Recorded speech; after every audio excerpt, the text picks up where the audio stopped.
Hey guys, Carlos here. Here we are again in the next exciting part of our series. And this figure is different.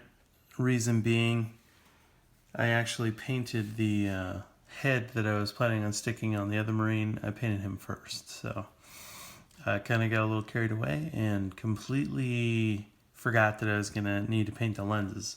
So this is going to be hopefully a quick video about how to paint the lenses on a Space Marine. So the colors that we're using: Mephiston Red, Rust, and this is from the Game Effects, and Golden Artist Heavy Body Titanium White. Some Hull Red just to shade the corners. You're going to paint the lens and it's going to change colors. It's going to shift from red to orange. So that's going to simulate the light passing through it. And then those, again, the white is going to provide us a little bit of that hot highlight.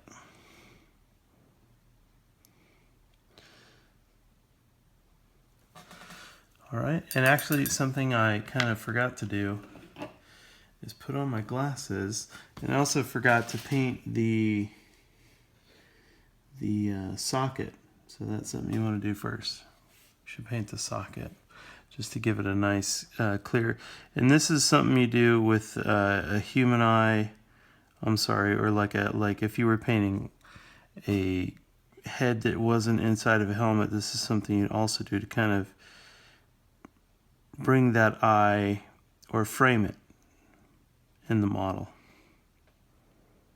So it's clearly defined apart from the area that you're painting. Ooh. And this is actually hopefully a little bit easier, even though I'm at a little bit of a distance. These lenses are a bit more forgiving than painting a human eye. So,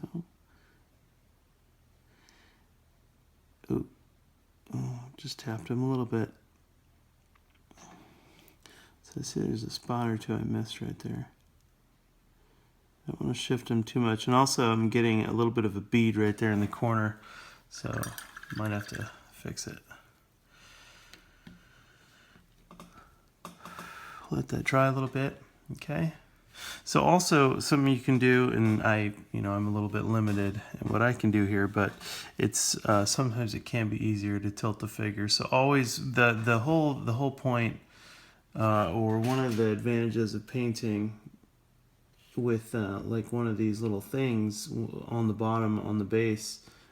I'm using a paint pot in this case. But the whole point of this thing is kind of maneuver the miniature to your best advantage. You don't necessarily need to keep the miniature straight up and down. That's probably not necessary to say that, but there you go. So now we're moving in with a little bit of the rust mixed with Mephiston Red.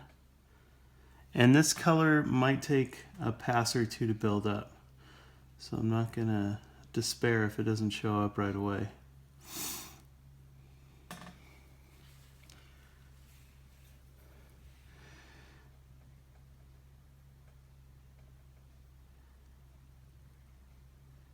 And of course another thing we can do is we can always use our white, mix it with the red, or just go with pure white and then kind of glaze back over that white, just like we would do with the cape or the armor. That's kind of one of the techniques I like to use because it's kind of a time saver. Rather than building up a lot of layers, you can use the white to paint that tiny area that you want to highlight and then glaze over it with your color that you want to be there. That'll kind of give you a nice highly contrasted highlight. Okay, so this time I'm going to go with pure orange. I put a little bit of the white right there, and hopefully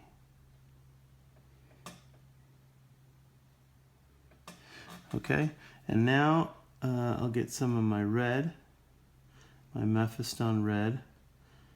This is going to be watered down a little bit, just to redefine the red area.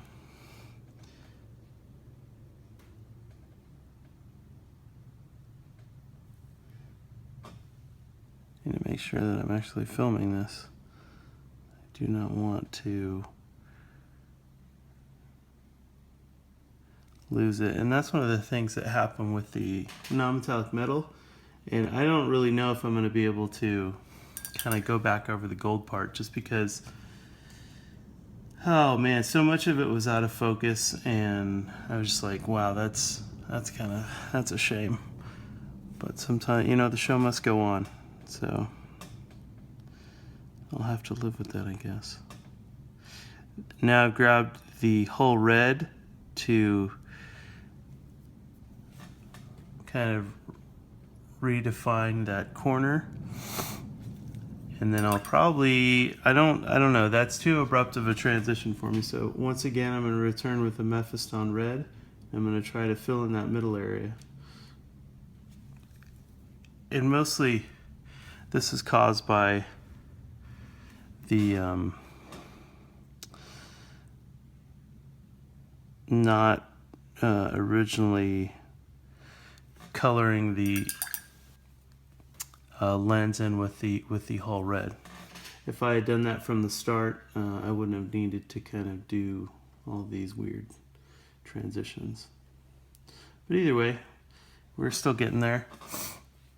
Now what I'm going to do is I'm going to make a small line kind of towards the front 2/3 of the lens, using just a touch of the orange and some white.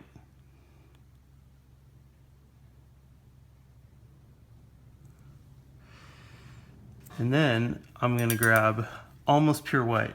I can use a little bit of orange, the same color, just a touch of orange, but a whole lot of white. So pretty much it's just going to look white. And even if you grab pure white, it wouldn't matter.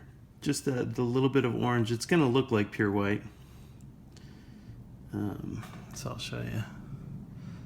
It pretty much looks white to me, but it's got a little bit of that orange kind of drawing. You can see there on my thumb, that's not quite pure white. So then I'm going to draw that, just the smallest tiny little line in front.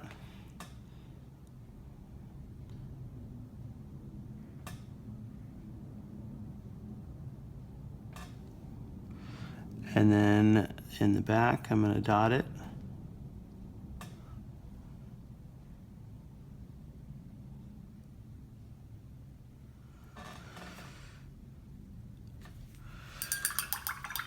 So now, if you want, you can, this is pretty much done. You know, you've provided the reflex on the corner, you've underlined the eye, so that's pretty decent. I could probably live with that, or if you wanted to go with one more final pure highlight, you can get white, and you'll just do as small a line as you can in the corner, and then dot the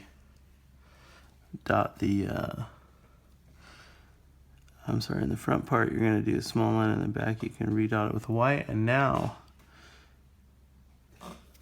make sure I'm on camera, but I also need to be able to get it, okay? And then just a tiny little eyelash of white right there. Okay? So again, looking pretty sharp. I could live with that. And you see we've filled in the rest of the socket. So that's how you paint a lens, guys. Quick one today. Thanks for checking us out. Again, our page is Scarlet and Sable. Like, comment, subscribe, and I'll see you in the next part.